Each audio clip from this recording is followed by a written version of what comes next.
What's up, everyone? Welcome back to another episode of Kevin Prolix TV. And boy, do I got one for you. Check this out. I finally cheated.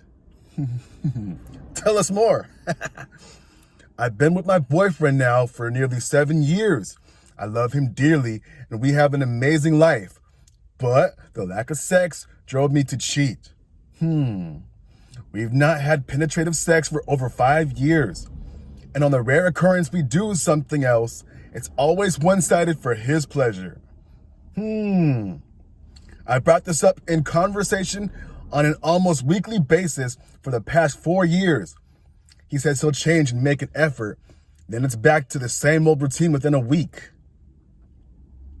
The years of constant rejection has chipped away at my self-confidence to the point I feel like a shell of my former self. All I wanted was to feel desired and to feel like someone actually found me attractive. I hate myself for doing this, but it's the first time I felt alive in a long time. Okay, and let's see some comments. Someone says, he's a boyfriend. Why are you still there? Another person says, after 7 years, boyfriend sounds a bit dismissive. Someone says, proper term should be common law marriage or husband. But someone says, false. They would need at minimum to hold themselves out as married couple for this to be true. Also, most states have done away with common law marriages. Okay, another person. Wow, 5 years is a long time. Another question. Genuine question. This is not advice. This is a question. Why did you not leave your boyfriend before you cheated? Not even married. Another person. I fail to understand what you call an amazing life that results in low self-esteem and a shell of your former self. Another person. There is a simple solution. Leave. Not easy, but simple. If you feel you have an amazing life, he probably feels the same. It's not hard to find a guy to stick it in you, but it's hard to find an amazing life. The reality is you don't have an amazing life if you can't tell him the truth. Sorry, I've been down this road and paid a heavy price for it. Failing to make the hard decision now is going to make it 100 times worse in the future. Okay, let's see somebody else. Oh boy. This person says, I'm in a similar situation with my husband, and he just doesn't want me in that way and tells me to get off him if I touch him. I'm fed up with it. I'm now saving to get out of this relationship. Another person says to that, honestly, I don't get it. Some relationships start off really great, and a few years in, everything has changed. Me and my wife had a great relationship, but the last 2 years, she barely touches me anymore and leaves me hanging. Another person, congratulations, long overdue. I might be in the minority here, but I wanted to say well done.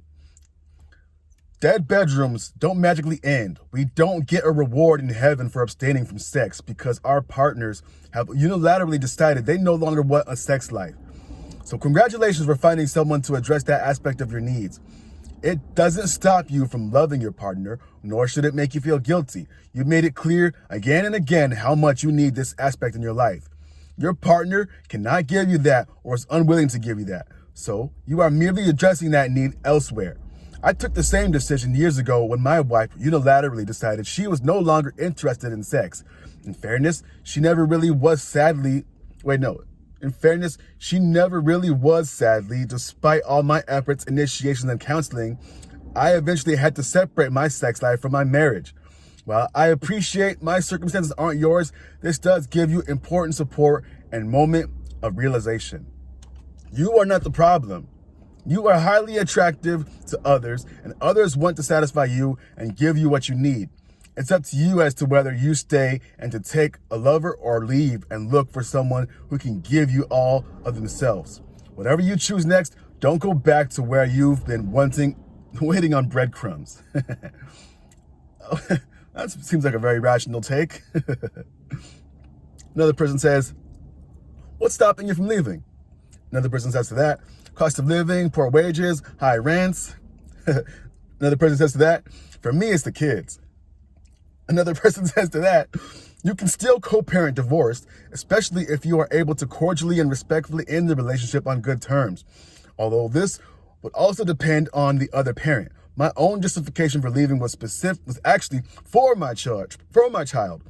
I wanted to provide an example of a healthy relationship and what it was and what it was not.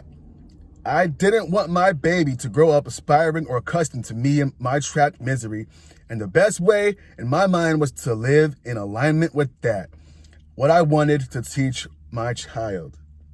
A person says to that, this has occurred to me that I'm setting a bad example. If I can be with my kids, I would do in a second. But I know would want them to give me like only weekend rights. Okay, I think I meant to say, but I would not want them to only give me weekend rights. Her ability to mature and do what's right for the kids is highly in doubt. A person says to that, my parents stayed together for the kids. The only memories I have of my childhood are the fights they had, family trips getting canceled, the guilty feeling when getting pulled out of bed in the middle of the night to go to the grandparents' house, leaving my dad home crying. I have no concept of what a healthy relationship should be like. I'm in my 50s in a dead bedroom and can't figure out how to leave the one person who hasn't been mean to me. My other 2 relationships were a mess. Do not stay for the kids. Somebody with some brains. Another person says, I wouldn't feel guilty. I mean, realistically, at this point, he's just a roommate anyway. All right, let me get maybe 1 or 2 more and then we'll wrap this up. Going through the same phase at the moment.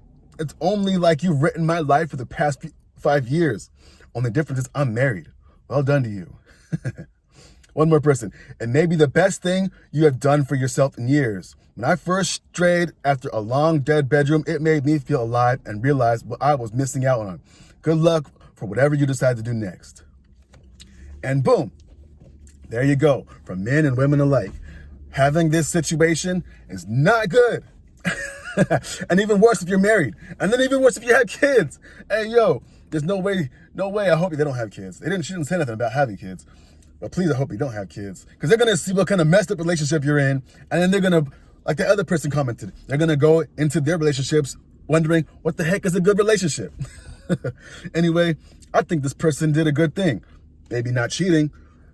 Right or wrong, however you want to do it. I don't really look at what's right or wrong. I look at what's the total effect.